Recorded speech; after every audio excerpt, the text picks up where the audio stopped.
I gave my daughter a house as a wedding gift, thinking her marriage would be something to celebrate, elegant, joyful, everything a mother could hope for. But before the ceremony even took place, her future husband's family moved in, as if they owned the place.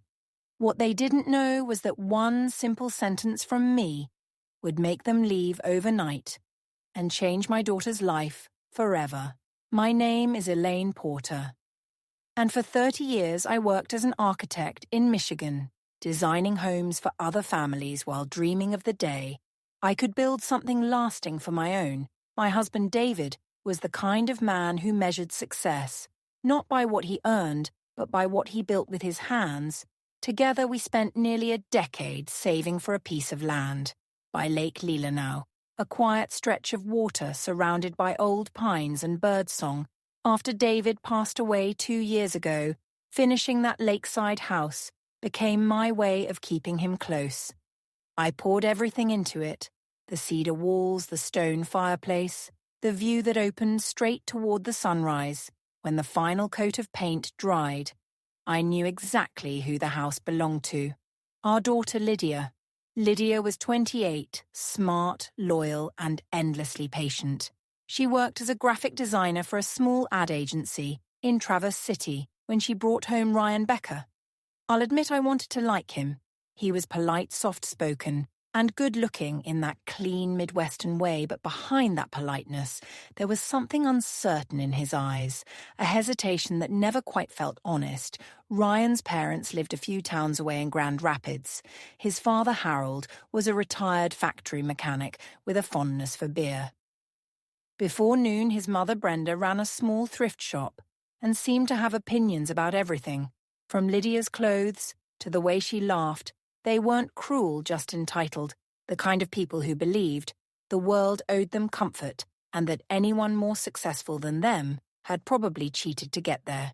David and I had our doubts, but Lydia was in love deeply and stubbornly. She said Ryan made her feel safe, that his family was just loud, not bad.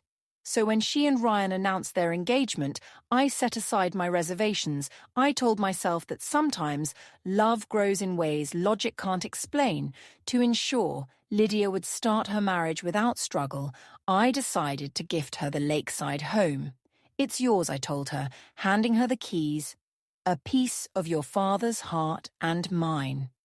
The next week before the wedding, I drove up to the house with a basket of flowers and a bottle of wine, wanting to surprise her. But when I pulled into the driveway, I noticed something strange. A moving truck sat by the gate, its back doors open, boxes piled high on the gravel. Loud voices echoed from inside the house. I stepped through the door and froze. Brenda Becker was standing in the living room, shouting orders like a general. "Put that one in the master bedroom," she barked. "And take down those curtains, they're too depressing." My daughter's wedding wasn't for another 6 days. Yet here they were. Ryan, his parents, his brother, and his sister-in-law unpacking furniture and arguing about where to put the television. Brenda spotted me at the doorway and smiled, as if she owned the place. "Oh, Elaine, you're just in time. We were deciding who gets which room. We thought Lydia and Ryan could take the guest room. The master's too big for them anyway." The smile on my face didn't move inside. I could already feel something dark rising. They had no idea what they just walked into. The first thing I noticed when I stepped further into the house was the smell cigarette smoke and cheap fried food polluting the air I had once filled with lavender and pine. The living room that David designed with such care now looked like a storage yard. Boxes littered the hardwood floors, half-unpacked bags slumped against the walls, and someone's muddy boots were sitting on the white couch. "Excuse the mess," Brenda said, casually brushing crumbs from her hands. "We're just making ourselves at home. You know how it is when family moves in." Family, the word hit me like a slap. Ryan appeared from the hallway carrying a box marked kitchen. He looked startled when he saw me. "Oh, Mrs. Porter, I thought you were coming tomorrow. I wasn't aware anyone was moving in today," I replied evenly, my voice as still as the lake outside. Before he could answer, I heard a man's booming laugh from upstairs. "Honey, come look at this. The master bath's got a jacuzzi. Fancy living, huh?" It was Harold Ryan's father. I followed the sound up the stairs, each step heavier than the last. The master bedroom door was wide open. Inside, Brenda lay sprawled across the white duvet, shoes still on, flipping through a magazine. The soles of her sneakers had left streaks of dirt on the brand-new linens, and there was Harold lighting a cigarette, taking a slow drag before snuffing it out, directly on the mahogany nightstand. A dark burn mark bloomed across the wood like a wound. I stood there, frozen. Lydia's house, David's craftsmanship, all of it treated like a cheap motel. Lydia walked in moments later, her face pale. "Mum, I didn't know they were coming this early," she whispered, almost pleading. "They said it would just be for a night." Brenda laughed without looking up. "We thought we'd help you get settled. A young couple like you shouldn't have to handle a big place alone." Harold exhaled smoke and added, "You've got extra rooms sitting empty. My brother and his wife could move in, help with expenses. You'll thank us later." Ryan's silence said everything. He didn't object. He didn't even look at Lydia. I felt my hands tremble, but not from fear, from fury contained so tightly it could cut glass. I glanced at the framed photo on the wall, David's smile looking down at us, and I heard his voice in my head. "Pick your moment, Elaine. Don't waste your words on people who can't hear them." So I didn't, not yet. Instead, I forced a calm smile. "Brenda," I said softly, "you must be tired from all the travelling. Why don't you rest? I'll make some tea." She blinked, surprised. "Oh, W. L. That's thoughtful of you." As I turned toward the stairs, I caught Lydia's anxious eyes. I gave her a small nod. "Stay quiet. Let me handle this downstairs in the kitchen." I set the kettle on the stove and took a long breath. Through the open window, the reflection of the lake shimmered in the fading light. Calm, patient, deceptive in its stillness. That was the thing about water and women like me. We both knew how to wait before we rose. Tomorrow, I promised myself, I would let the tide turn. The next evening, I returned to the Lakeside house with dinner, roasted chicken salad, and a bottle of local wine. I told myself I'd try to keep things civil, to give them one last chance to behave like guests instead of squatters. But the moment I walked through the door, I knew peace had already left this house. The smell of smoke still lingered. Brenda sat on the couch scrolling through her phone, while Harold watched television, with his boots propped up on the coffee table. Ryan was pacing, half arguing with Lydia about something. "Oh, look who's back," Brenda said, her voice dripping with mock sweetness. "Elaine, dear, you didn't have to bring dinner. We already ordered takeout. Lydia's been a little too busy to cook." Lydia flushed. "I told you I had a work deadline." "Work," Brenda interrupted with a snort. "A wife's work is her home. You'll understand once you're married. No man wants a career woman who can't keep a clean kitchen." I placed the food on the counter without replying. My fingers itched to tighten around something, anything, just to keep from slapping that smug smile off her face. Ryan tried to smooth things over. "Mum, please, just stop. We talked about this." But Harold only chuckled. "Let her talk." She's right. A woman should know her priorities, especially one who's lucky enough to marry into a hard, working family. Lydia's eyes darted to mine. Hurt, disbelief, humiliation. I took a slow breath, forcing my voice steady. "You seem to have mistaken something, Harold. This isn't your family's house. You're guests here. And you." "STS, respect the home they're in," Brenda's face, hardened guests. "Is that what you think we are? My son is marrying your daughter. This will be our home. We're just helping them settle in." "Helping?" I asked softly. By taking over the master bedroom and burning cigarette holes in the furniture, the room went quiet.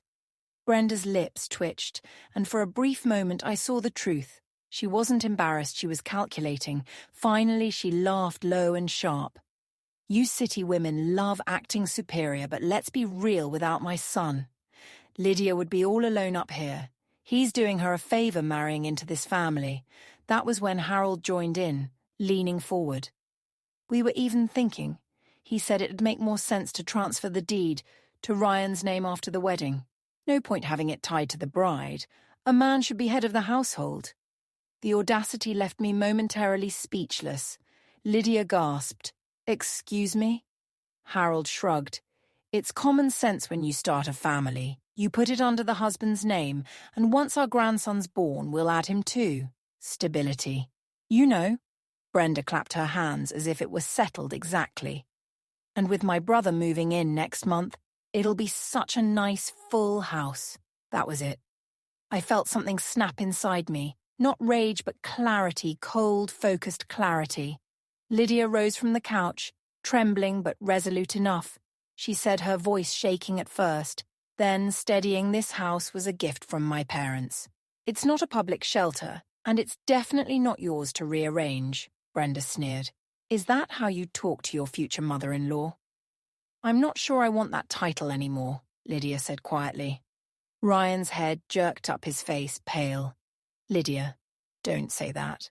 But she was already standing tall, her voice firm. "Now I said what? I mean, either your family leaves tomorrow or I do. And I won't be coming back." Harold laughed cruelly. "You wouldn't last a week without my son." I looked him straight in the eye and smiled, calm and dangerous. "You'd be surprised what a woman can survive. That night, I didn't sleep." The house by the lake had gone still, but beneath that stillness, something was gathering like a storm waiting for dawn. Tomorrow I decided they would learn exactly whose name was carved into those walls. Morning light spilled across the lake, soft and golden. But inside the house it felt like a storm was brewing. The air was thick with the smell of bacon and resentment. I could hear Brenda downstairs barking orders as if she owned the place. "Ryan, tell those workers to hurry up. We're having the gate removed today," she shouted. "That ridiculous iron fence makes this house look like a prison." I froze mid-step. The gate was custom-made, the final design David had drawn before he died. He said it would stand as a line. No one crosses without respect. And now she wanted to tear it down. I walked into the kitchen, just as two local contractors stood outside with toolboxes. Brenda was at the doorway waving them in. "You will stop right there," I said, my voice sharp, but calm. The men hesitated, looking between us. Brenda turned slowly, her lips curling. "Elaine, don't get dramatic. We're improving the place. This house needs an open feeling." I stepped closer.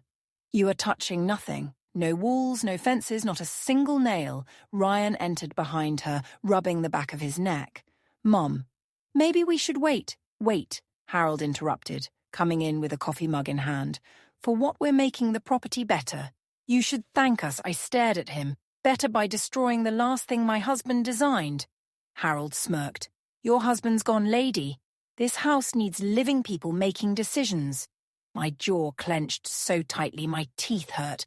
That was when Lydia came down the stairs, her face pale but set. "Mom, what's going on your future in-laws?" I said. Never taking my eyes off Brenda. "Think they can remodel your home?" Lydia's voice trembled with controlled fury. "This is enough. You've disrespected my mother, my father's memory and me. You need to leave today." Brenda laughed, the sound shrill and ugly. "Oh, please, we're not going anywhere." "You're marrying my son, which means this is our home too," Harold added once the papers are signed. "The deed's as good as ours anyway." Lydia blinked. "What are you talking about?" Harold shrugged. "It's common sense. A husband provides stability. Everything should be under his name." Ryan tried to speak, but Brenda cut him off. "Honestly, Lydia, you should be grateful we're keeping things. In the family. Don't act like you're too good for us." The words echoed like acid in the air. Lydia's hands trembled. "I'm not too good for anyone," she said quietly. "But I won't be treated like a servant in my own home." Brenda scoffed. "Servant? You wouldn't last a day without Ryan. Who do you think pays for things around here?" I felt a chill pass through me.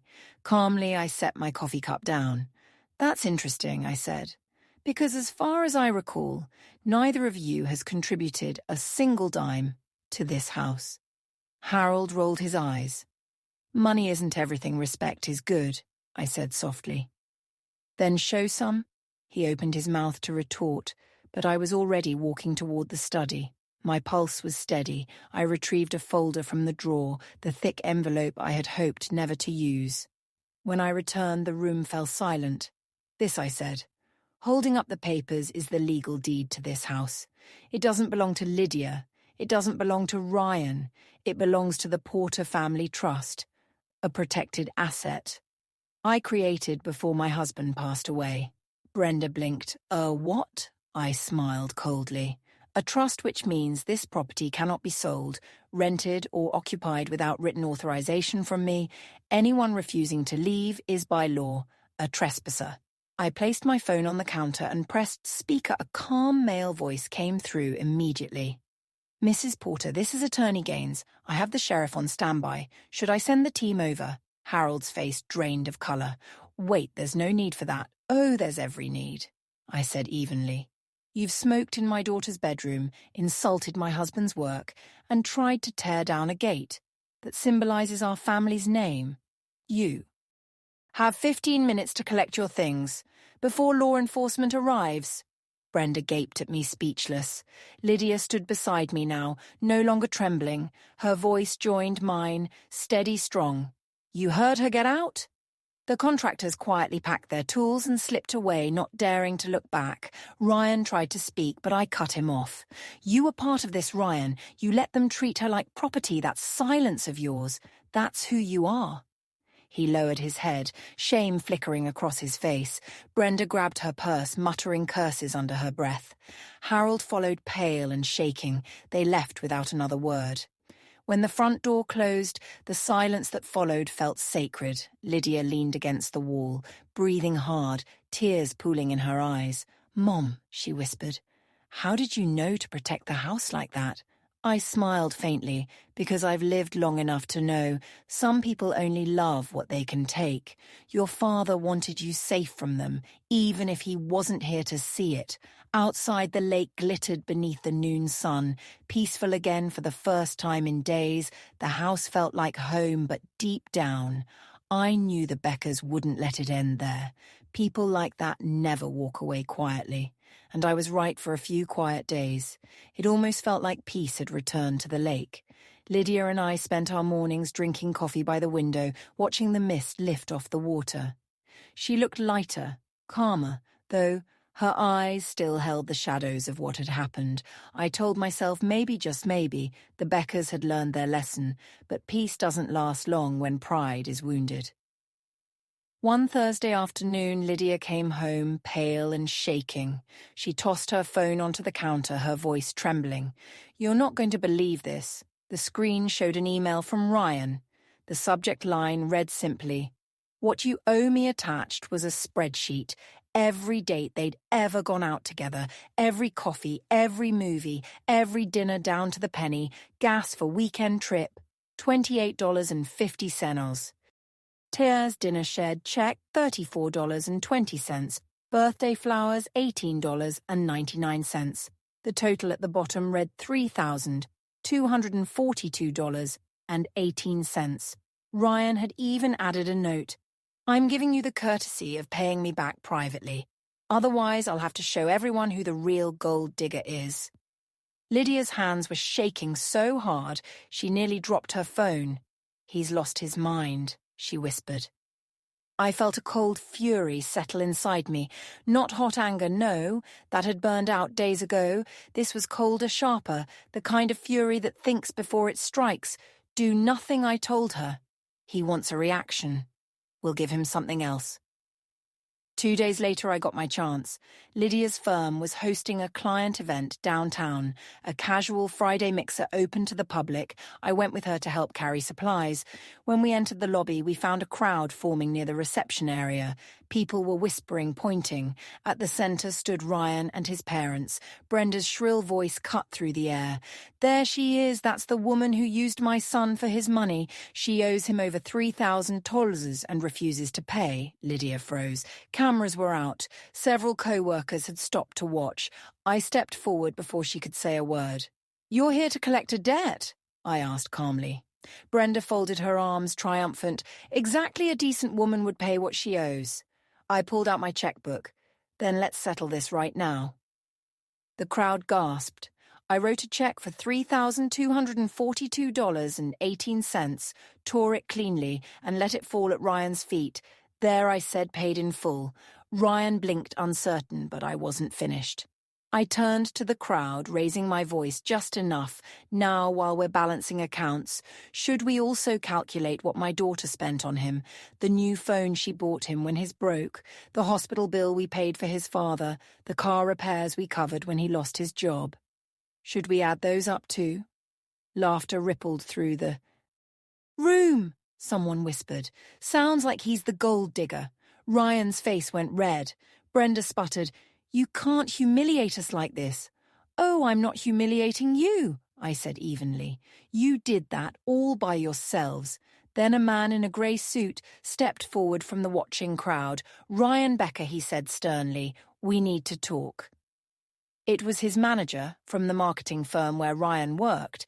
The man looked disgusted, publicly harassing someone over personal matters. "You're done here. Clean out your desk." The silence that followed was electric. Brenda's mouth opened, but no sound came out. As they left the building, Ryan's check still lay crumpled on the floor unclaimed. Worthless Lydia turned to me, her eyes wet but steady. "You didn't have to do that," she whispered.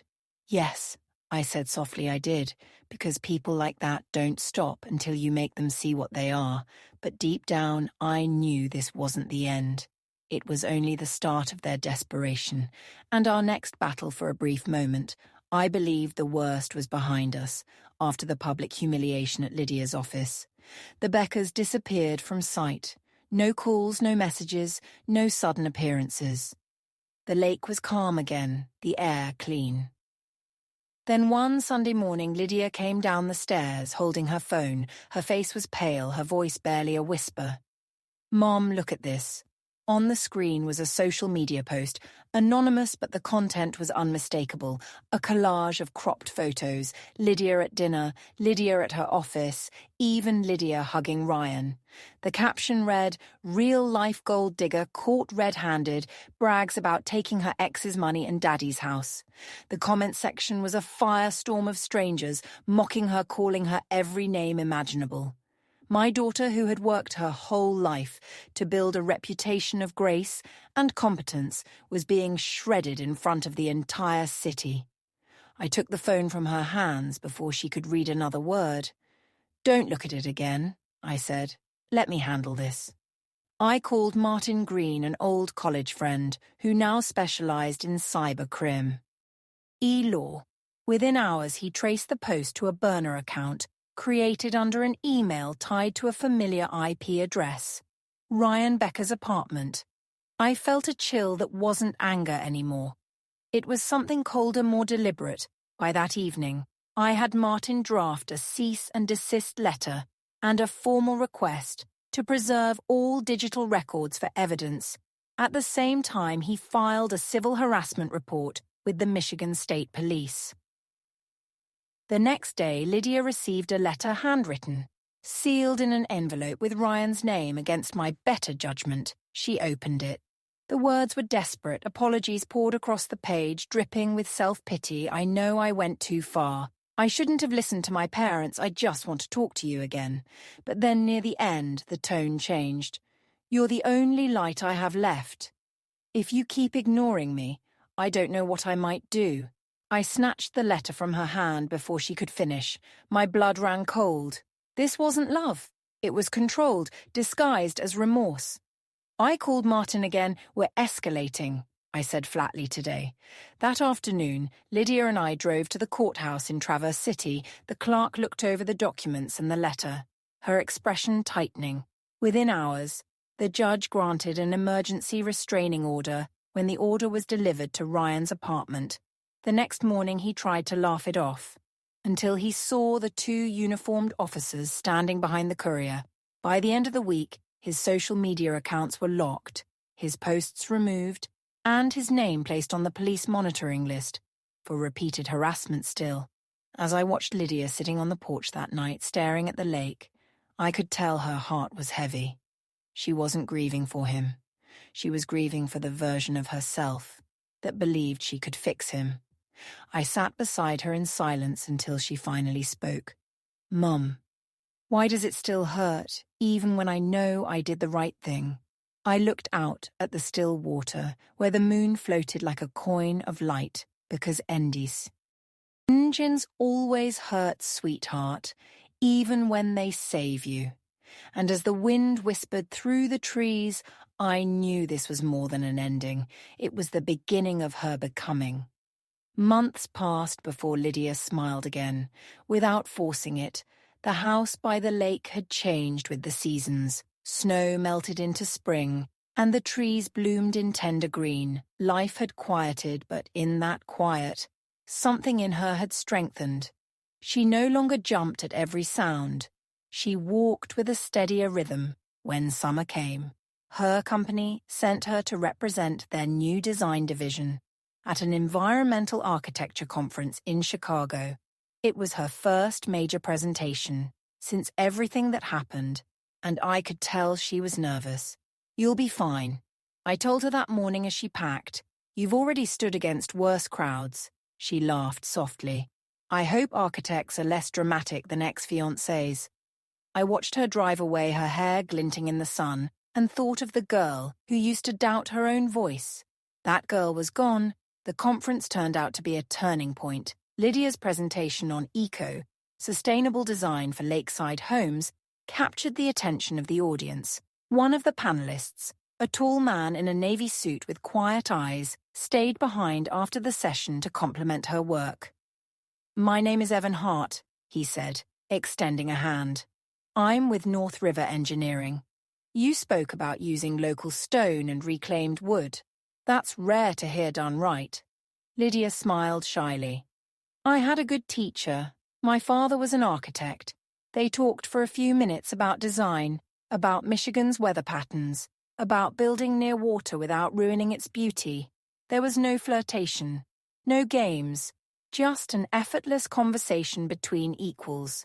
When it ended, they exchanged business cards, nothing more." A week later, a small package arrived for Lydia. Inside was a book titled Structures That Breathe, and a handwritten note tucked between the pages. "Your talk reminded me that architecture isn't just about building. It's about healing, thank you, Evan." It was thoughtful, unexpected, and completely free of expectation. For the first time in a long while, I saw Lydia blush when she read it. Their connection grew slowly.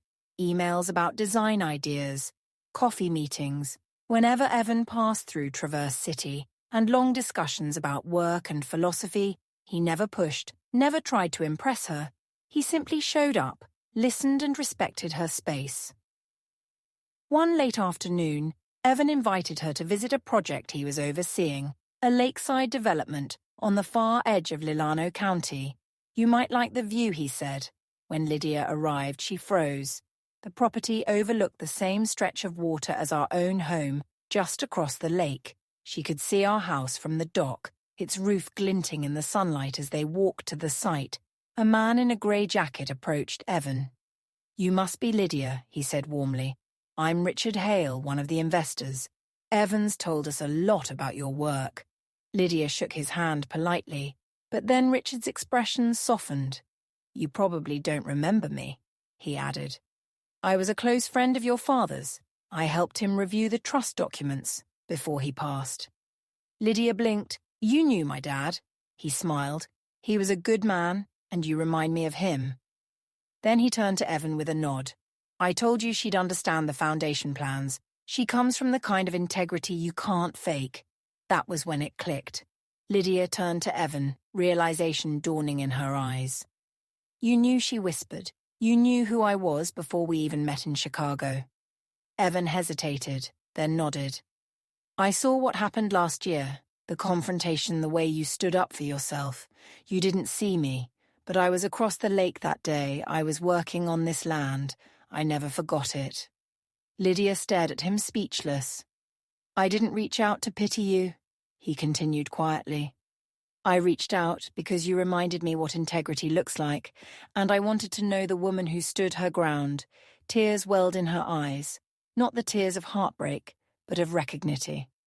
Ion, for the first time, she was seen not as someone's daughter, not as someone's girlfriend, but as herself. That night when she came home and told me everything, I felt the same warmth I hadn't felt since David was alive, a sense that something good had come full circle. Maybe I said softly, "Your father finally sent someone who speaks the same language you do, one built from honesty." Lydia smiled, her eyes shining in the lamplight. Maybe he did, and for the first time since the storm began, the house by the lake felt like it was breathing again. Autumn came early that year. The air turned crisp and clear, the trees around Lake Leelanau blazing gold and crimson. Mornings carried that soft, smoky chill that smelled like change. For the first time in a long while, I felt like I could breathe. Lydia had changed too. Her laughter had returned, not the careful, polite kind she used to give to keep the peace, but the real kind that started deep and spilled out freely. She was still working hard, still building her career, but there was something else now, a stillness behind her confidence, a quiet certainty that couldn't be shaken. Evan became a gentle presence in her life. He didn't try to fix her, didn't try to compete with her independence. He simply showed up when it mattered. Sometimes he joined us for dinner, always offering to help clear the table. He and I would talk about architecture, the ethics of design, and the balance between progress and peace. I could see why Lydia felt safe around him, but one grey November afternoon, that calm was briefly tested. A letter arrived, no return address, just Lydia's name written in the same familiar, angular handwriting, Ryan's. Lydia stared at the envelope for a long time. Then she looked up at me and whispered, "Do I open it?" I studied her face. "Do you need to?" She hesitated, then shook her head. No, she carried the letter outside, walked down to the edge of the lake, and dropped it into the fire pit. The paper curled and blackened, sparks drifting upward like fireflies in the dusk. She didn't say a word, but I knew what that silence meant. That night as we sat by the window, watching the moonlight shimmer across the lake, she turned to me, "Mom," she said quietly, "do you ever regret giving me this house? After everything that happened?" I looked around, the soft light on the walls, the smell of cedar and tea, the sound of gentle waves against the dock. "No," I said, "not for a second. A house can be repaired. Dignity can't." She was quiet for a while, thinking. Then she smiled faintly. "You know, I used to think love was about holding on, no matter what. But maybe love is knowing when to let go." I reached across the table and squeezed her hand. "That's what your father always said. Some walls are built to protect us. Some are meant to be torn down. The trick is knowing which is which." The next morning, Lydia went for a walk by the water. I followed a few steps behind, letting her lead. The fog was lifting, the lake calm as glass. She stopped at the dock, staring across at the far shore where Evan's project stood, a series of cabins framed perfectly by the pines. She smiled, not because she needed someone, but because she knew she could choose him freely. "Do you remember?" she said softly, "when I used to run along the shore collecting stones?" I smiled. "You said each one was special, and you had to keep them all." She nodded back. Then I thought, everything worth loving had to be held onto forever. But I was wrong. Some things are meant to stay in your heart, not in your hands. We stood there a long time, the breeze brushing through the reeds, the water whispering against the dock. The world felt both larger and smaller at once. Then Lydia turned toward me, her eyes clear. "You know what I realized, Mom? The opposite of love isn't hate, it's fear, and I'm done living in fear." I felt tears sting the corners of my eyes, but I didn't hide them. "That's my girl," I whispered. "That's all I ever wanted for you." As we walked back up the hill toward the house, the sunlight broke through the clouds, gilding the roof in gold. I looked at the home David had built, the home that had survived intrusion fire, betrayal, and shame, and saw something more than timber and stone.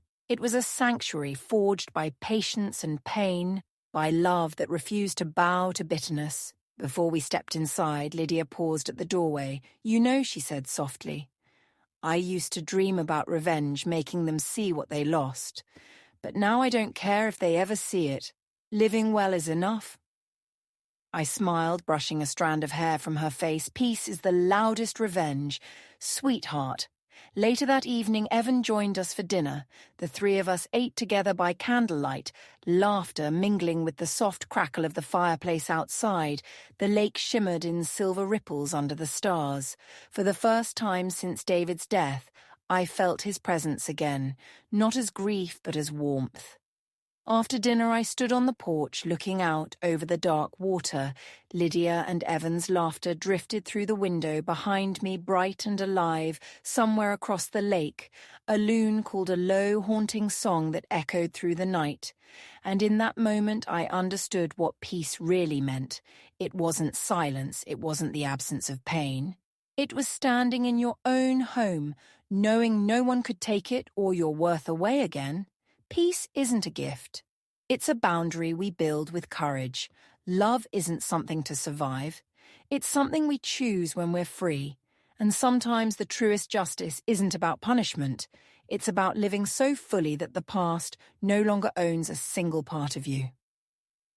Thank you for watching this video. Share your thoughts in the comments. I truly value every story and every voice. Don't forget to subscribe to Tears and Strength and share this video with your friends.